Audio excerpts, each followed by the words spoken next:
Hello, and welcome to this week's topic, being visual. Let me start by asking you a question. Would you normally buy something you can't see? No, I didn't think so. But isn't that exactly what we're asking many of our customers to do? Whenever you suggest a change out, offer an upgrade, or ask for authorization on work without actually showing your customers, you're asking them to purchase something both intangible and invisible. And that could certainly lead to some resistance. All right. Just as I suspected, it is your heat anticipator. It's going to take some doing, but I could probably have it up and running for you this afternoon, no problem. So here is my estimate as to what it's going to cost you. That's a lot of money. What do you have to do? I mean, you know, I'm not familiar with all this stuff. Like this heat. Heat anticipator. Yeah, the heat anticipator. Yeah. What's that do? Well, that's the part that it's attached to the. It's attached to the other thing there. It basically anticipates when the heat is. It's attached to a thingamajigger there. It's a technical thing, but it's very important. I'm sorry, but you totally lost me there. What does it do? All right, this is a little hard to explain to someone who is not a technical person like yourself here. All right. Bear in mind, I am not a Picasso. Okay? But, all right, here you go.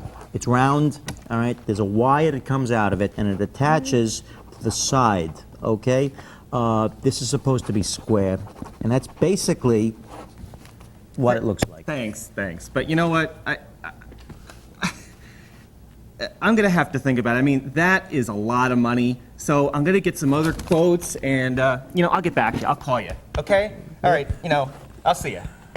It actually does kind of look like it. Yeah. Now, when you do have something physical to show your customers, whether it's a picture, a part, or a new product, you are being visual. And the visual aid is actually helping you to make the sale. It's sort of like having a silent partner who helps you to communicate with your customer. Okay, Mr. Green, I found the problem, which I'm detailing for you here on the invoice. Okay. And I'll include the flat rate price that we charge for that repair, so you can see what the repair will cost, with no hidden surprises. Great. Thanks, Mike. I really appreciate that. I don't know much about this stuff, and I don't want any surprises. There you go. Thank you.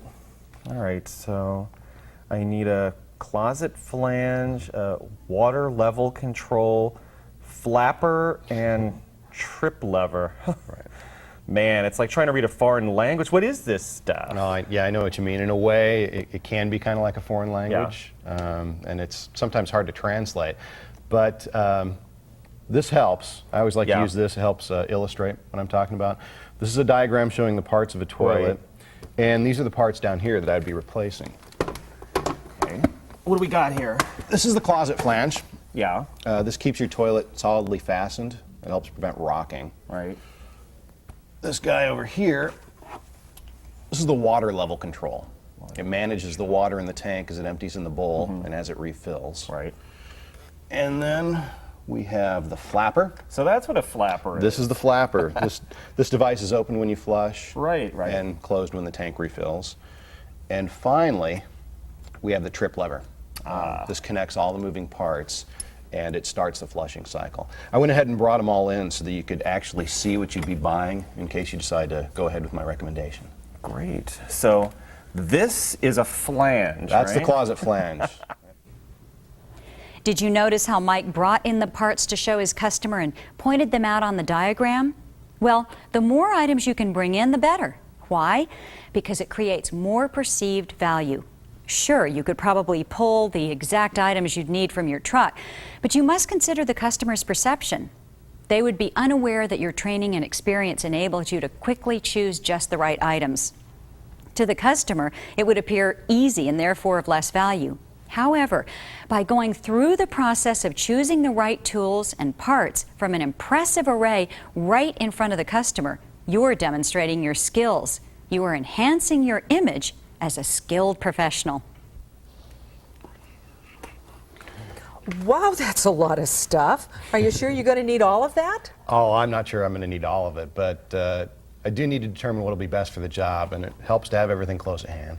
Oh, well, I don't know how you tell all of this stuff one from the other, but then, of course, you're the expert. I've been doing this for a while. Of course, you won't always be able to bring a variety of items inside to show a customer, as with larger products like toilets, furnaces, water heaters, and air conditioning units. But that shouldn't stop you from being visual. Use pictures. Show your customer brochures. Anything that will help to make it real. The more you can show, the less mystery there is. And when it comes to the service industry, people don't like mystery. Why?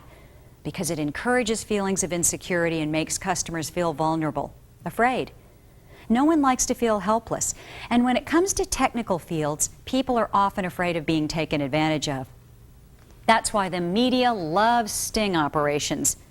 They feed on people's fears. And when you can give customers a clearer understanding of what they are paying for, be it a product or a service, they're more likely to feel in control and appreciate the value. In addition, if you can show a customer what a completed job will look like before it's finished, your work will be validated by the fact that it matches the illustration. I gotta hand it to you, Mike. That furnace turned out just like the picture you showed me. I mean, it was exactly like it. See, what did I tell you? Yeah. Don't forget, it meets all the necessary codes and specs. And don't remember what I told you about the dryer vent. It'd be more efficient, less expensive to use if it's vented outside so that the moist air doesn't recirculate. Right, yeah. That makes a lot of sense. You were right. And don't ever miss the opportunity to get your customer to touch and feel a product. You'd be surprised at what a difference it can make. You see, everyone likes instant gratification, and we like to have things as soon as we can get them. So, when you have an item on your truck that suits the customer's wants and needs, get it in their hands. Let them work the controls and get comfortable with it. You'll be reinforcing the feeling of ownership. Here we go. See, that's not so scary now, is it? Well, easy for you to say. It looks great, but I can't even program my VCR. Not to worry, Mrs. Rollins. Let me go over how it works while you're holding it so you can see how easy it is. Then if you're comfortable with it, I'll go ahead and install it. How's that sound? Okay, it's a deal, but I warn you, I'm still struggling with the controls on my microwave. It's very simple. So what do you think? Is that right? Well, you're right. I mean, it's so easy. I'm shocked. I can have the house cool down by the time I get home, right? Exactly. Okay, go ahead and install it. In the meantime, I'll be working on my VCR. Well, if you figure it out, let me know how to run the VCR. Okay. So when it comes to selling, why not use every tool available? As I've done my best to show you, that's exactly what being visual is all about, using examples and illustrations as tools to better communicate with your customers. Well, that's all for today's topic. I hope you've enjoyed the presentation, and I look forward to seeing you next time.